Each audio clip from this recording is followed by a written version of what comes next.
بسم اللہ الرحمن الرحیم وَإِن شَهِدَ أَرْبَعَةٌ عَلَى شَهَادَةِ أَرْبَعَةٍ عَلَى رَجُلٍ بِالزِّنَا لَمْ يُحَدَّ۔ صورت مسئلہ یہ ہے کہ 4 آدمیوں نے گواہی دی اس بات پر کہ پیر صاحب نے زنا کرایا ہے، لیکن ان کی گواہی کے بعد 4 گواہ اور آ گئے صفائی دینے کے لیے کہ یہ گواہ بالکل ٹھیک ٹھاک ہے، عادل ہے، ان میں کوئی خرابی نہیں ہے، انہوں نے صحیح گواہی دی ہے۔ جو ہی دوسرے 4 گواہ آ کر ان کی تعدیل کریں گے، یہ گواہی رد کر دی جائے گی، قبول نہیں ہوگی، اس لیے کہ بہت سارے لوگوں کا مل کر گواہی دینا ایک خود شبہ پیدا کرتا ہے۔ کیوں اتنے مل کر گواہی دے رہے ہیں؟ کیوں دوسرے بار بار آ کر صفائی دے رہے ہیں؟ ان کی گڑبڑ ہے تو آ رہے ہیں، ورنہ صاف ستھرے ہوتے تو دوسروں کی تعدیل کرنے کی یا دوسروں کی صفائی دینے کی کیا ضرورت پیش آتی؟ تو جب یہ 4 فروع گواہ آ کر گواہی دیں گے اصل گواہوں کی گواہی پر، تو اصل بھی جاتے رہیں گے اور فروع بھی رد کر دیے جائیں گے،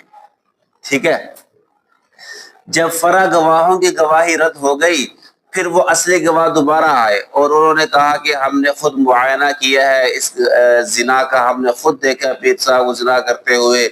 اور انہوں نے جگہ بھی بتائی، مکان بھی بتایا، عورت بھی بتائی، تب بھی اب ان کی گواہی رد کر دی جائے گی، قبول نہیں کی جائے گی، کیونکہ جب ان کے فروع کی گواہی رد کر دی گئی، وہ فروع در اصل انہی کے قائم مقام ہو کر آئے تھے، تو فروع کی گواہی کا رد ہونا گویا کہ اصل کی گواہی کا رد ہونا ہے۔ جب اصل کی ایک بار گواہی رد کر دی جائے دوبارہ قبول نہیں ہوتی، اس لیے جب فروع کے ذریعے گواہی رد کر دی گئی، اب بھلے خود بھی آئے تب بھی ان کی بات کو قبول نہیں کیا جائے گا۔ تو پھر گواہوں پر حد لگنی چاہیے، گویا کہ انہوں نے تہمت لگائی ہے، لیکن گواہوں پر بھی حد نہیں لگے گی،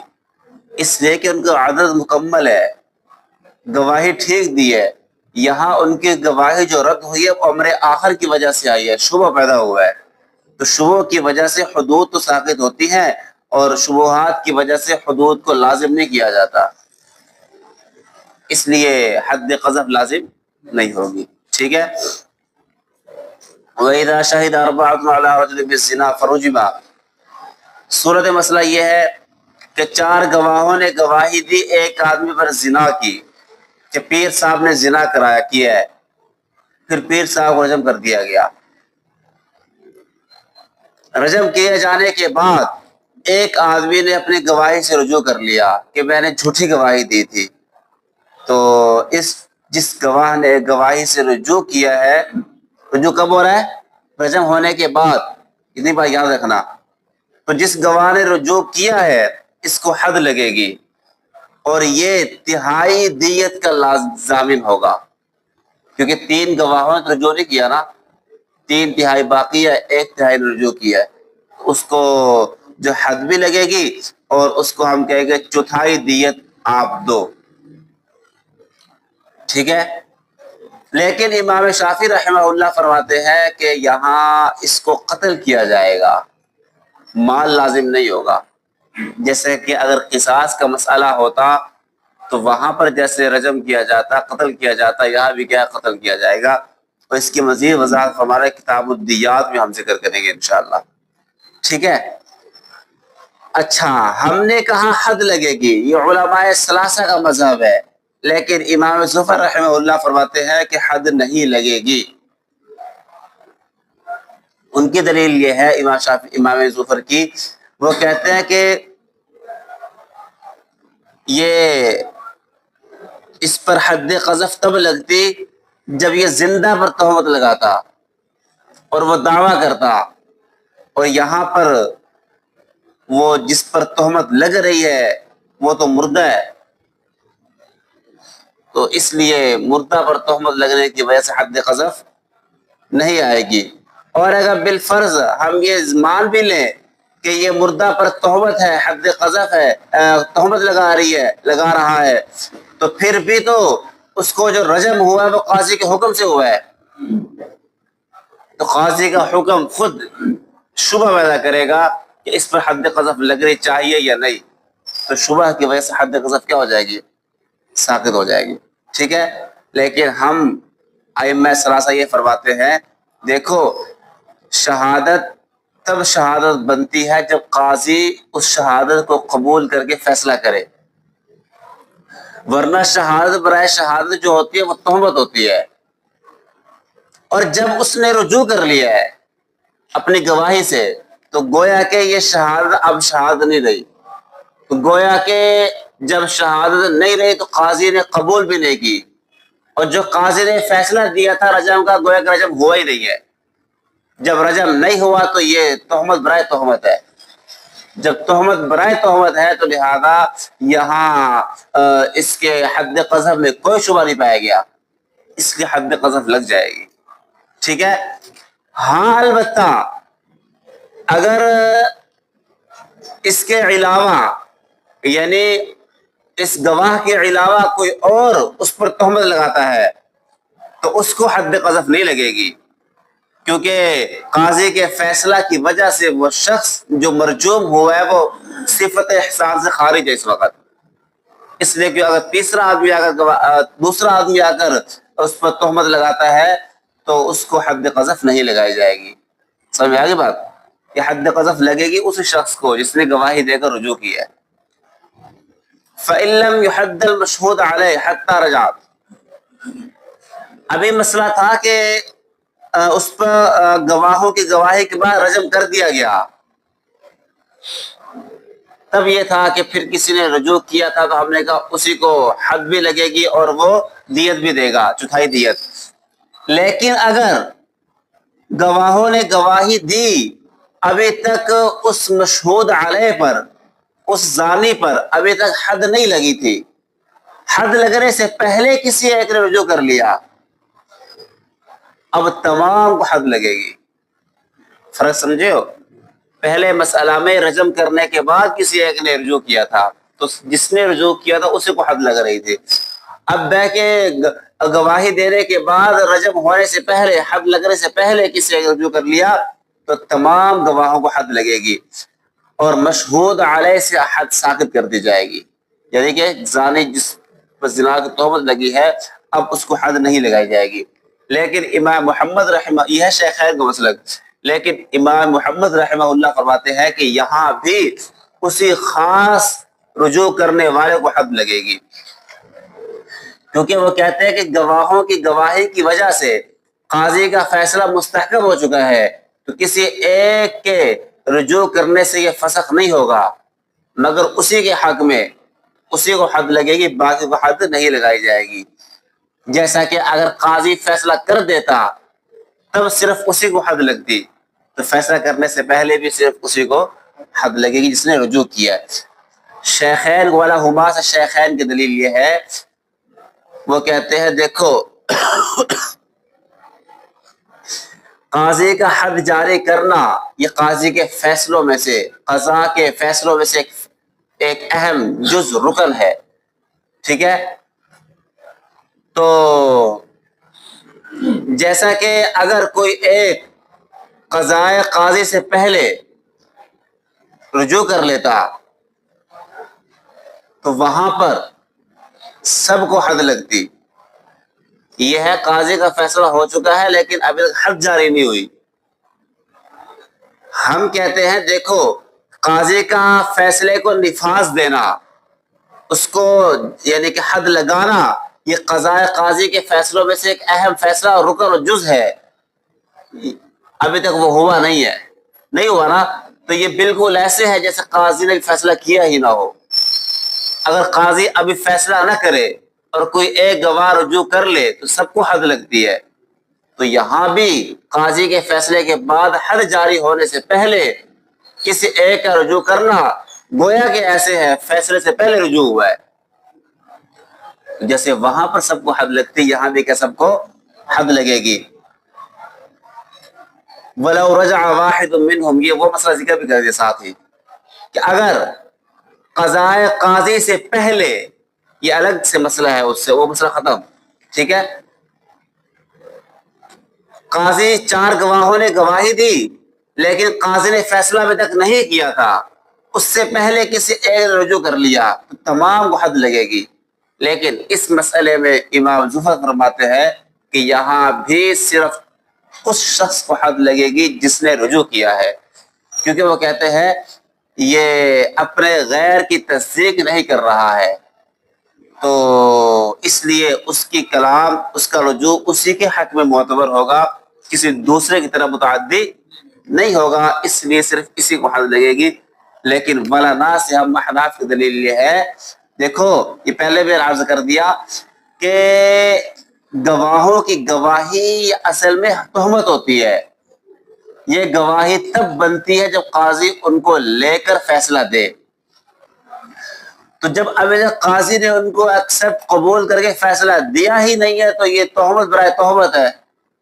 اور پھر رجوع بھی کر لیا تو یہ اب اس تہمت کو تقویت مل گئی ہے، اس لیے گویا کہ سب نے تہمت لگائی ہے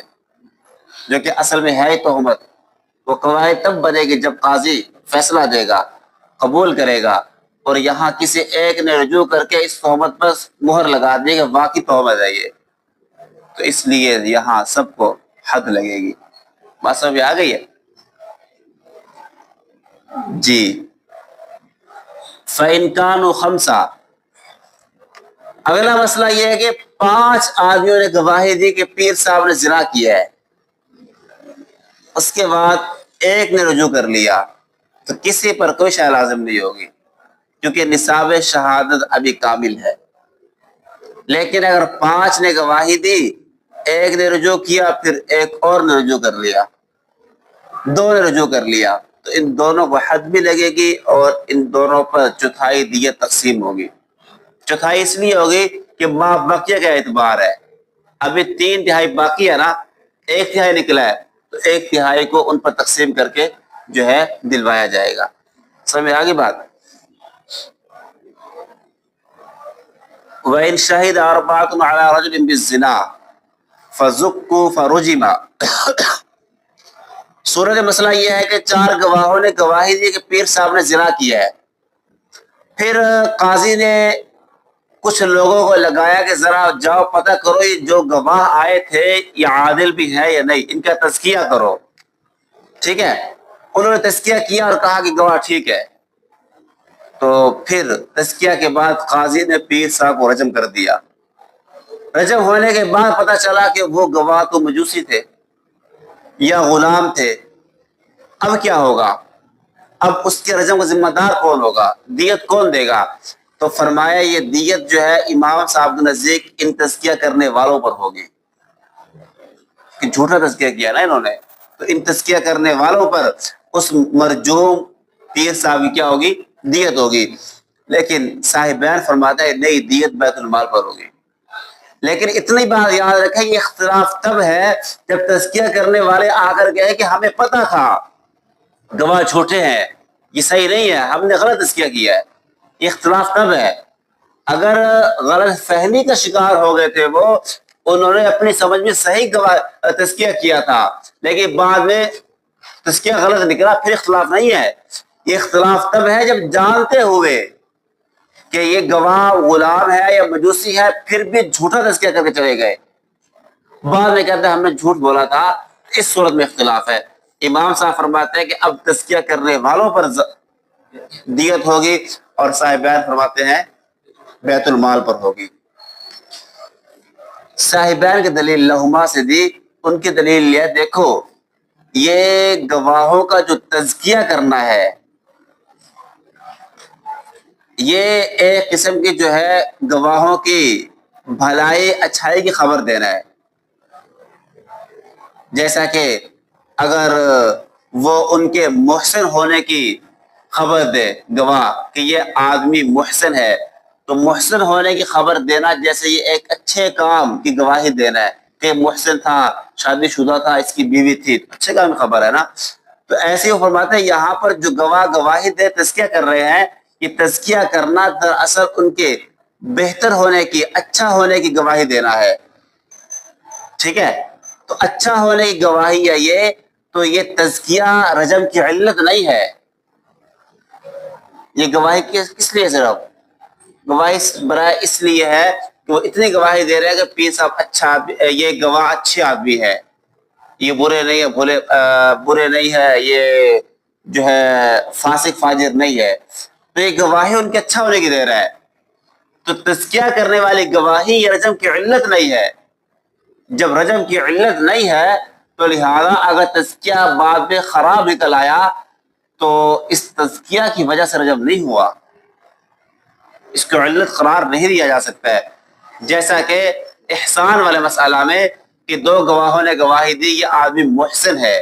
رجم کر دیا گیا، بعد کو پتہ چلا یہ محسن نہیں تھا،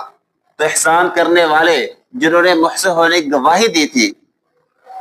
ان پر دیت وغیرہ لازم نہیں آئے گی. حالانکہ آنی تو چاہیے تھی، اس لیے کہ اگر یہ محسن ہونے کی گواہی نہ دیتے تو وہ غیر محسن قرار دیا جائے، اس سے صرف کوڑے لگتے، رجم نہ ہوتا. لیکن محسن ہونا کی گواہی یہ محسن رجم کی علت نہیں ہے، یہ شرط ہے.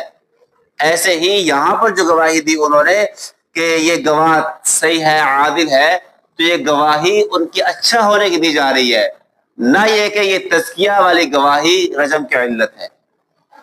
اس لیے تزکیہ کرنے والوں پر دیت لازم نہیں آئے گی. بات سمجھ آ گئی؟ وراہو سے امام صاحب کی دلیل. امام صاحب فرماتے ہیں کہ آپ کیسی بات کر رہے ہیں، یہ شہادت جو دے رہے ہیں تزکیہ کرنے والے یہ خود علت ہے اس کی رجم کی. اگر یہ تزکیہ نہ کرتے یا یہ کہہ دیتے کہ یہ مزکی یہ عادل نہیں ہے، فاسق فاجر ہے، تو رجم کہاں ہوتا، گواہی مردود ہو جاتے. تو ان کے تزکیہ کرنے کی وجہ سے اس پہ تو حد لگی، رجم لگا ہے. تو یہ تزکیہ خود علت ہے رجم کی. جب علت ہے تو ان کی وجہ سے رجم ہوا ہے، تو وہ انہوں نے جھوٹی گواہیاں دی تھی، تو لہذا اس کا جو ببال ہے، اس کی جو زبان دیت ہے وہ انہی یعنی کہ تزکیہ کرنے والے گواہوں پر لازم ہوگی. باقی جو آپ نے قیاس کیا محسن ہونے پر، تو وہاں جو محسن کے جو گواہ ہوتے ہیں وہاں پر محسن ہونے کی گواہی یہ گواہی صرف بطور شرط کی ہوتی ہے. یہاں یہ محسن ہونے کی جو گواہی دی جاتی ہے یہ بطور علت کی نہیں ہوتی، یہ برائے شرط ہے، اس لیے اس کو تزکیہ والی گواہی پر قیاس نہیں کرنا چاہیے. ولا فرق بینہما سے صاحب ہدایت فرما رہے ہیں یہ گواہ جو گواہی دیتے ہیں اس میں دو طرح کے لفظ استعمال ہوتے ہیں کہ اشہدو کہے یا کہے کہ اخبر تو میں خبر دیتا ہوں، یا اشہدو میں گواہی دیتا ہوں. دونوں طرح ٹھیک ہے، لیکن اشہدو کے لفظ میں زیادہ پاور ہے، اس لفظ سے دینا زیادہ بہتر ہوتا ہے. ٹھیک ہے. وَهَذَا إِذَا أَخْبَرُوا بِالْحُرِّيَّةِ وَالْإِسْلَامِ. ہم نے کہا کہ جب تزکیہ کرنے والوں تزکیہ کیا اور کہا یہ غلام ٹھیک ہے، یہ گواہ ٹھیک ہے، بعد میں غلام نکلے تو تزکیہ کرنے والوں پر ضمان آتی ہے. لیکن فرمایا کہ اگر وہ غلام نکلے تزکیہ کرنے والوں پر ہر حال میں ضمان نہیں آئے گی، بلکہ ضمان اس صورت میں آئے گی جب تزکیہ کرنے والے یوں آ کر کہیں کہ گواہ آزاد ہیں اور مسلمان ہیں، بعد میں غلام نکلے، اب تزکیہ کرنے والوں پر کیا ہے، ضمان آئے گی. لیکن اگر انہوں نے کہا کہ گواہ عادل ہیں بس، اور بعد میں کیا نکلے، غلام نکلے، تو اب تزکیہ کرنے والوں پر ضمان نہیں آئے گی. اس لیے کہ جتنی بات انہوں نے بولی ہے وہ تو ٹھیک ہے، اور غلام بھی عادل ہو سکتے ہیں نا، تو عادل تو وہ ہوں گے، انہوں نے کہا بھی اتنا صرف عادل ہے، تو جتنی سی بات بولی ہے اتنی بات سچے ہیں،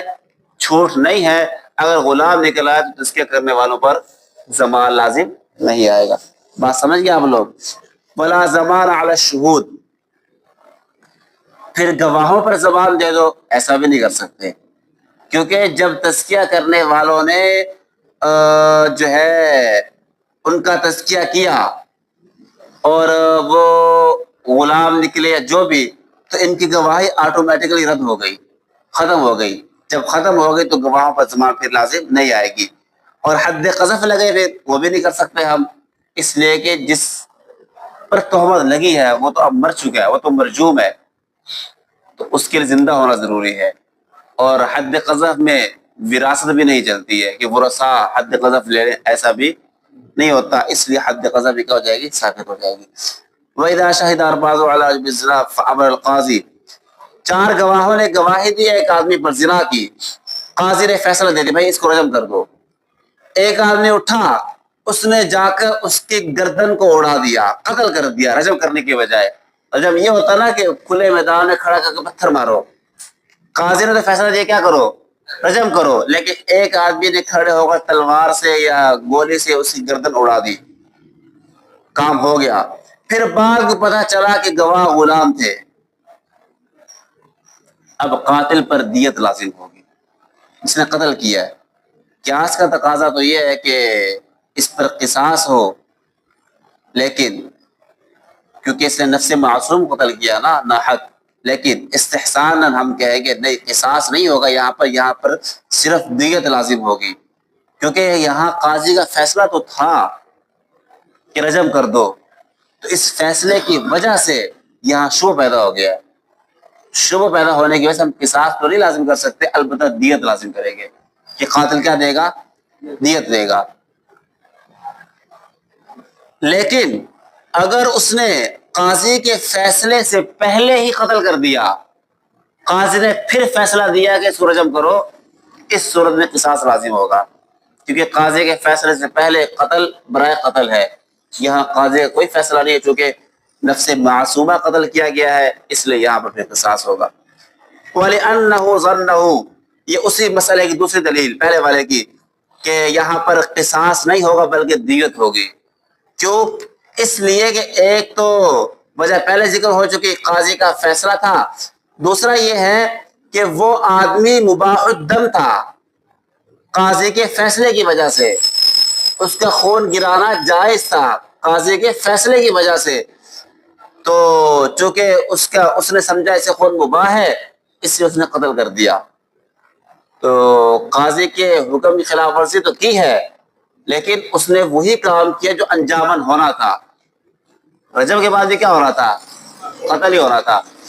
تو اس لیے چونکہ اس نے خون کو مباح الدم سمجھا، اس لیے قتل کر دیا۔ اس لیے یہاں پر قصاص چونکہ شبہات ثابت ہو جاتا ہے، اس لیے قصاص تو لازم نہیں ہوگا، البتہ دیت لازم کریں گے۔ یہ بالکل ایسے ہو جائے گا جیسے ایک آدمی کسی کو دیکھا، سمجھا یہ ذمی، یہ حربی ہے، اس پر کوئی علامت ایسی پائی جا رہی تھی، اس نے قتل کر دیا، بعد کو پتہ چلا وہ حربی نہیں تھا، وہ ذمی تھا یا مسلمان تھا، تو یہاں پر قاتل پر کیا آتی ہے، دیت آتی ہے۔ تو یہاں بھی شبہ کی وجہ سے کیا آئے گی، دیت آئے گی،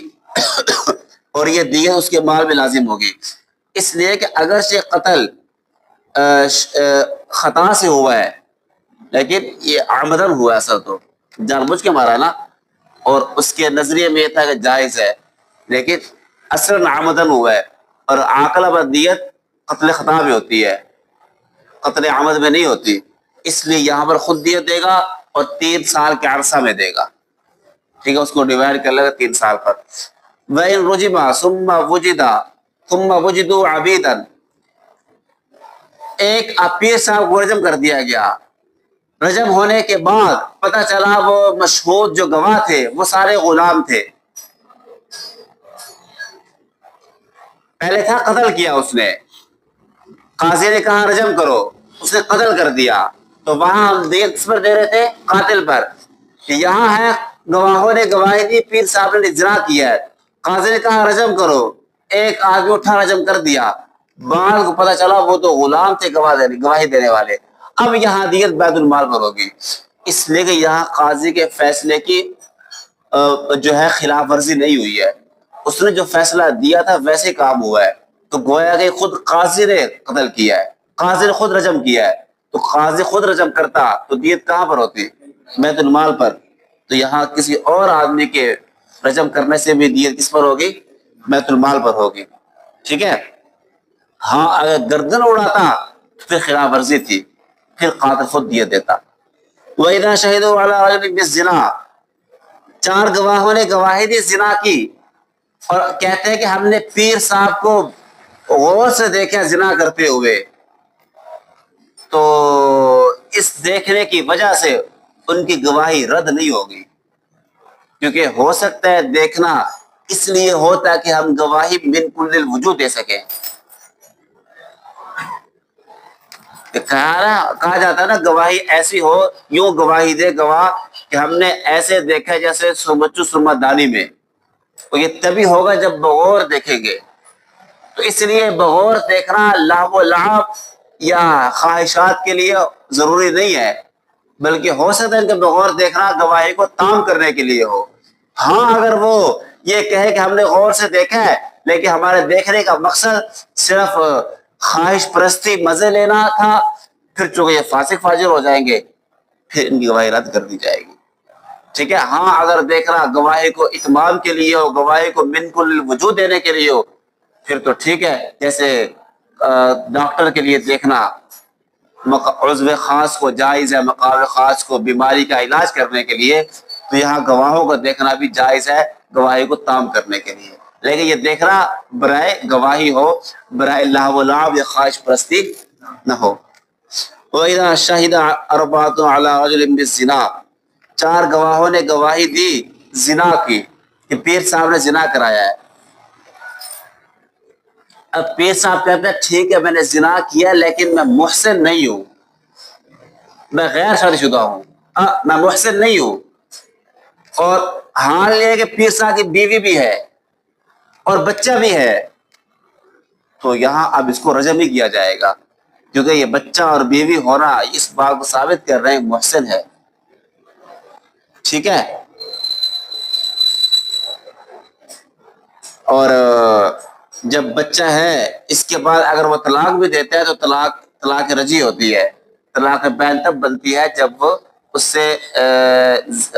جمع نہ کیا ہو، یہاں بچہ ہونا بتا رہا ہے جمع کر چکا ہے۔